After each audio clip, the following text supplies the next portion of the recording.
नमस्कार दोस्तों स्वागत है एक बार फिर से नए वीडियो में आप सभी का। दोस्तों आज हम लोग इस सवाल को हल करेंगे। ये सवाल ऊंचाई और दूरी क्लास 10th का है।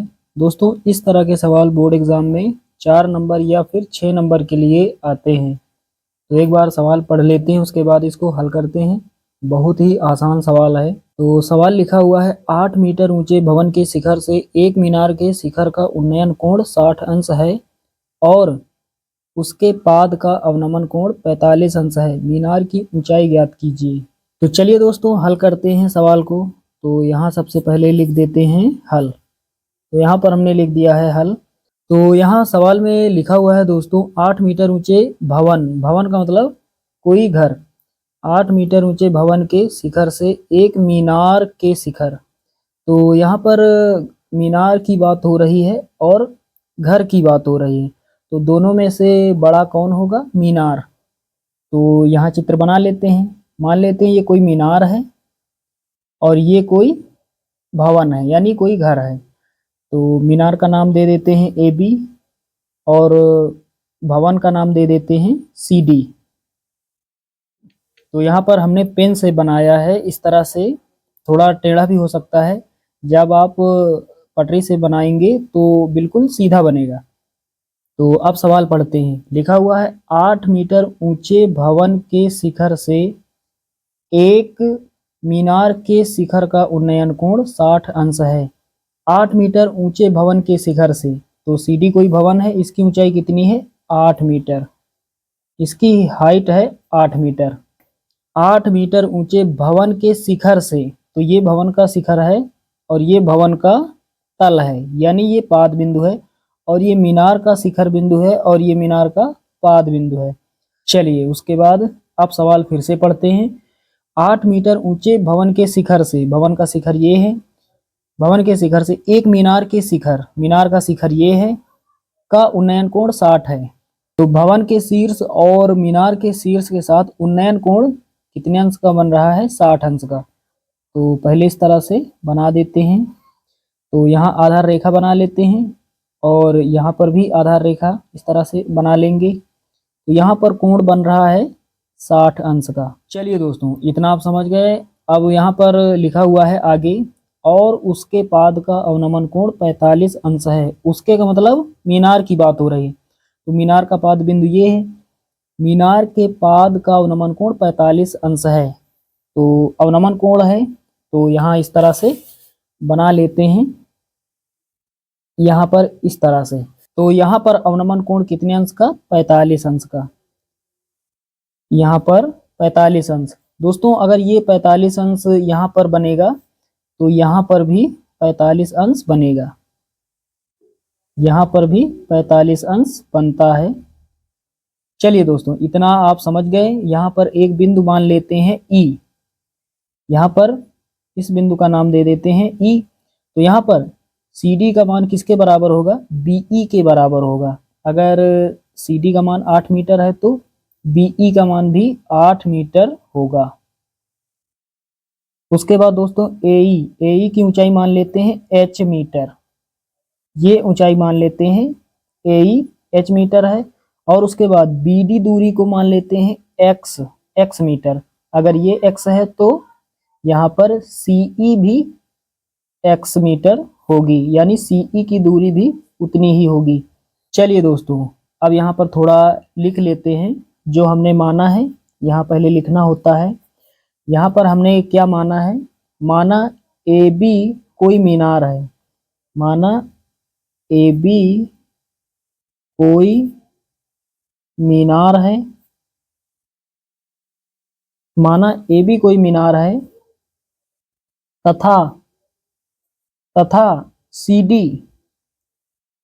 कोई भवन है। माना AB कोई मीनार है तथा CD कोई भवन है।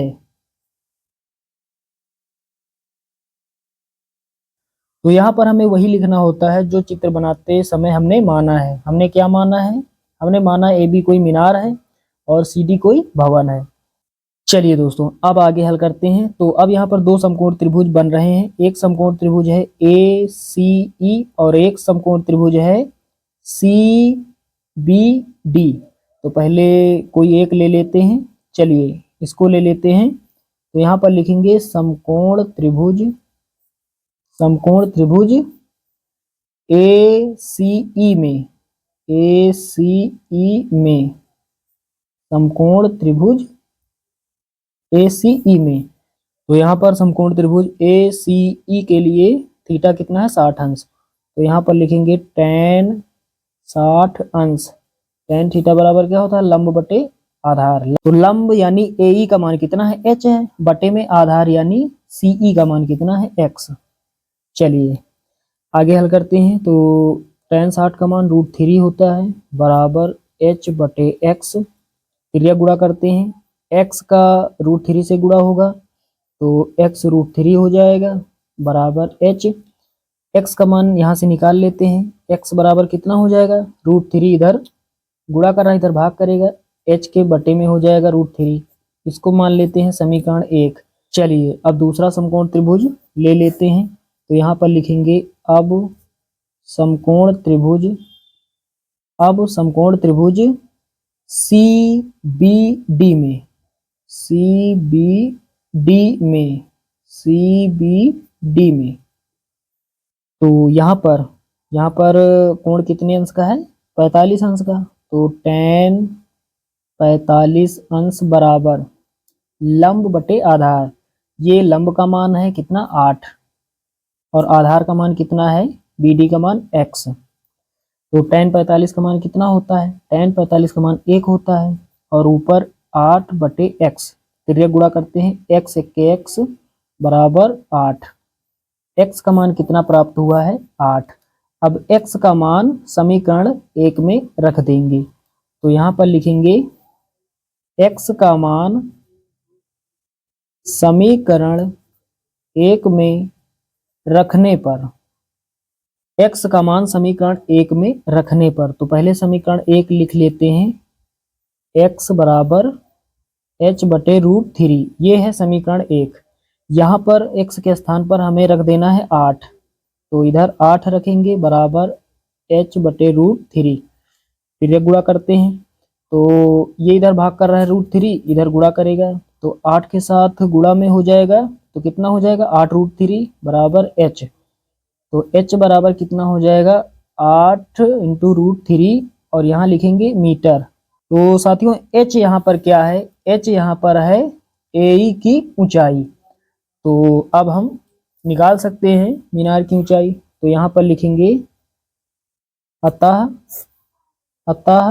मीनार की ऊंचाई, अतः मीनार की कुल ऊंचाई, अतः मीनार की कुल ऊंचाई। तो मीनार की कुल ऊंचाई कितनी होगी, यहां से लेकर यहां तक की ऊंचाई है 8, प्लस लगाएंगे और यहां से लेकर यहां तक की ऊंचाई है h। h का मान कितना प्राप्त हुआ 8 √3, तो यहाँ पर लिखेंगे 8 √3। चलिए आगे हल करते हैं। 8 यहाँ है 8 यहाँ है, 8 कॉमन ले लेंगे तो यहाँ पर कितना, यहाँ 1 बचेगा प्लस यहाँ से 8 हट जाएगा √3 बचेगा। अब यहाँ पर हम √3 का मान भी रख सकते हैं, चलिए रख लेते हैं। 8 पहले लिखेंगे, 1 लिखेंगे प्लस √3 का मान कितना होता है 1.732। अब आगे हल करते हैं। सबसे पहले 8 लिखेंगे, यहाँ पर 1 में जोड़ेंगे 1.732 को, कितना हो जाएगा 1 1 2 हो जाएगा, 2.732 हो जाएगा। चलिए अब 2.732 का गुणा 8 से कर देते हैं। तो 8 दूना 16 का 6 हासिल 1, 8 त्रिके 24, 1 हासिल वाला 25, 25 का 5 हासिल 2 और उसके बाद 8 सते 56, 56 और 2 कितना हो जाएगा 58, 58 का 8 हासिल 5, फिर उसके बाद 8 दूना 16, 16 5 कितना हो जाएगा 21। अब हमें 3 अंकों के बाद दशमलव लगा देना है, 1 2 3, 3 अंकों के बाद दशमलव लगा है तो 3 अंकों के बाद दशमलव लगा देंगे, 1 2 3 यहाँ पर लगा देंगे। मीनार की कुल ऊंचाई यानी AB का मान कितना हो जाएगा, AB का मान हो जाएगा 21.8, यहाँ पर 1 अंक बढ़ा देंगे 6 लिख सकते हैं। तो यहाँ पर मीनार की ऊंचाई कितनी हो जाएगी, मीनार की ऊंचाई हो जाएगी 21.86 मीटर। दोस्तों यही हमारा फाइनल आंसर हो जाएगा। तो उम्मीद करता हूँ कि ये सवाल आप सभी लोग अच्छे से समझ गए होंगे। चलिए दोस्तों, मिलते हैं अगले वीडियो में, तब तक के लिए जय हिंद।